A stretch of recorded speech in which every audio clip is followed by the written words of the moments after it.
आज का ये एपिसोड शुरू करने से पहले एक छोटी सी बात।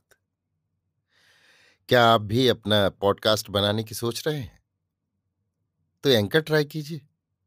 ये पॉडकास्ट बनाने का सबसे आसान तरीका है। नंबर 1, ये फ्री है। नंबर 2, इसमें कई सारे ऐसे टूल्स हैं जो आपको अपने फोन और कंप्यूटर पर रिकॉर्ड और एडिट करने की फैसिलिटी देते हैं।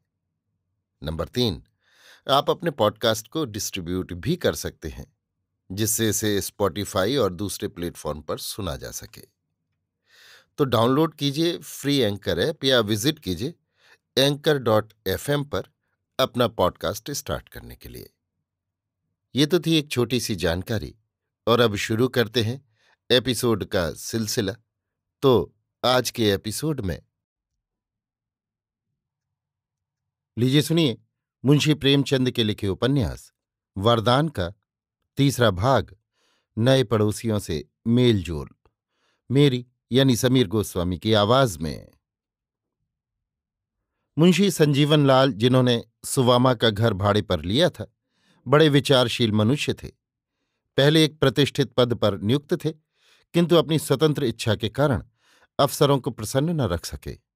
यहां तक कि उनकी रुष्टता से विवश होकर इस्तीफा दे दिया। नौकरी के समय में कुछ पूंजी एकत्र कर ली थी, इसलिए नौकरी छोड़ते ही वे ठेकेदारी की ओर प्रवृत्त हुए और उन्होंने परिश्रम द्वारा अल्पकाल ही में अच्छी संपत्ति बना ली। इस समय उनकी आय 4-5 सौ मासिक से कम न थी। उन्होंने कुछ ऐसी अनुभवशालिनी बुद्धि पाई थी कि जिस कार्य में हाथ डालते उसमें लाभ छोड़ हानि न होती थी। मुंशी संजीवन लाल का कुटुंब बड़ा न था। संतानें तो ईश्वर ने कई दी, पर इस समय माता पिता के नयनों की पुतली केवल एक पुत्री ही थी। उसका नाम वृजरानी था। वही दंपत्ति का जीवनाश्रय थी। प्रतापचंद्र और वृजरानी में पहले ही दिन से मैत्री आरंभ हो गई। आध घंटे में दोनों चिड़ियों की भांति चहकने लगे। विरजन ने अपनी गुड़िया, खिलौने और बाजे दिखाए। प्रतापचंद्र ने अपनी किताबें, लेखनी और चित्र दिखाए। विरजन की माता सुशीला ने प्रतापचंद्र को गोद में ले लिया और प्यार किया। उस दिन से वो नित्य संध्या को आता और दोनों साथ साथ खेलते। ऐसा प्रतीत होता था कि दोनों भाई बहन हैं। सुशीला दोनों बालकों को गोद में बैठाती और प्यार करती। घंटों टकटकी लगाए दोनों बच्चों को देखा करती। विरजन भी कभी कभी प्रताप के घर जाती। विपत्ति की मारी सुवामा उसे देखकर अपना दुख भूल जाती, छाती से लगा लेती और इसकी भोली भाली बातें सुनकर अपना मन बहलाती।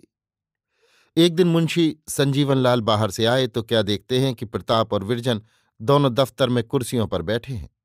प्रताप कोई पुस्तक पढ़ रहा है और विरजन ध्यान लगाए सुन रही है।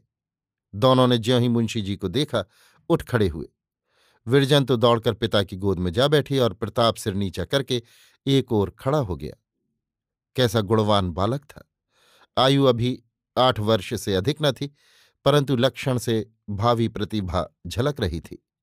दिव्य मुखमंडल, पतले पतले लाल लाल अधर, तीव्र चितवन, काले काले भ्रमर के समान बाल, उस पर स्वच्छ कपड़े। मुंशी जी ने कहा, यहां आओ प्रताप। प्रताप धीरे धीरे कुछ हिचकिचाता सकुचाता समीप आया। मुंशी जी ने पितृवत प्रेम से उसे गोद में बैठा लिया और पूछा, तुम अभी कौन सी किताब पढ़ रहे थे? प्रताप बोलने ही को था कि विरजन बोल उठी, बाबा, अच्छी अच्छी कहानियां थीं। क्यों बाबा, क्या पहले चिड़ियां भी हमारी भांति बोला करती थी? मुंशी जी मुस्कुराकर बोले, हाँ, वे खूब बोलती थीं। अभी उनके मुंह से पूरी बात भी न निकलने पाई थी कि प्रताप, जिसका संकोच अब गायब हो चला था, बोला, नहीं विरजन, तुम्हें भुलाते हैं, ये कहानियां बनाई हुई हैं। मुंशी जी इस निर्भीकतापूर्ण खंडन पर खूब हंसे। अब तो प्रताप तोते की भांति चहकने लगा। स्कूल इतना बड़ा है कि नगर भर के लोग उसमें बैठ जाएं। दीवारें इतनी ऊंची हैं जैसे ताड़।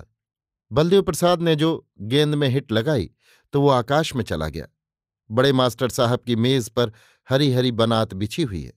उस पर फूलों से भरे गिलास रखे हैं। गंगा जी का पानी नीला है, ऐसे जोर से बहता है कि बीच में पहाड़ भी हो तो बह जाए। वहां एक साधु बाबा है। रेल दौड़ती है सन सन, उसका इंजन बोलता है झक झक। इंजन में भाप होती है, उसी के जोर से गाड़ी चलती है। गाड़ी के साथ पेड़ भी दौड़ते दिखाई देते हैं। इस भांति कितनी ही बातें प्रताप ने अपनी भोली भाली बोली में कहीं। विरजन चित्र की भांति चुपचाप बैठी सुन रही थी। रेल पर वो भी 2-3 बार सवार हुई थी, परंतु उसे आज तक ये ज्ञात न था कि उसे किसने बनाया और वो क्यों कर चलती है। 2 बार उसने गुरुजी से ये प्रश्न किया भी था, परंतु उन्होंने यही कहकर टाल दिया कि बच्चा, ईश्वर की महिमा अपरंपार है। विरजन ने भी समझ रखा कि ईश्वर की महिमा कोई बड़ा भारी और बलवान घोड़ा है जो इतनी गाड़ियों को सनसन खींच लिए जाता है। जब प्रताप चुप हुआ तो विरजन ने पिता के गले में हाथ डालकर कहा, बाबा, हम भी प्रताप की किताब पढ़ेंगे। मुंशी, बेटी, तुम तो संस्कृत पढ़ती हो, ये तो भाषा है। विरजन, तो मैं भी भाषा ही पढ़ूंगी। इसमें कैसी अच्छी अच्छी कहानियां हैं। मेरी किताब में तो एक भी कहानी नहीं। क्यों बाबा, पढ़ना किसे कहते हैं? मुंशी जी बगलें झांकने लगे। इन्होंने आज तक आप ही कभी ध्यान नहीं दिया था कि पढ़ना क्या वस्तु है। अभी वे माथा ही खुजला रहे थे कि प्रताप बोल उठा, मुझे तुमने पढ़ते देखा, उसी को पढ़ना कहते हैं। विरजन, क्या मैं नहीं पढ़ती? मेरे पढ़ने को पढ़ना नहीं कहते? विरजन सिद्धांत कौमुदी पढ़ रही थी। प्रताप ने कहा, तुम तोते की भांति रटती हो। अभी आप सुन रहे थे मुंशी प्रेमचंद के लिखे उपन्यास वरदान का भाग 3, नए पड़ोसियों से मेलजोल, मेरी यानी समीर गोस्वामी की आवाज में।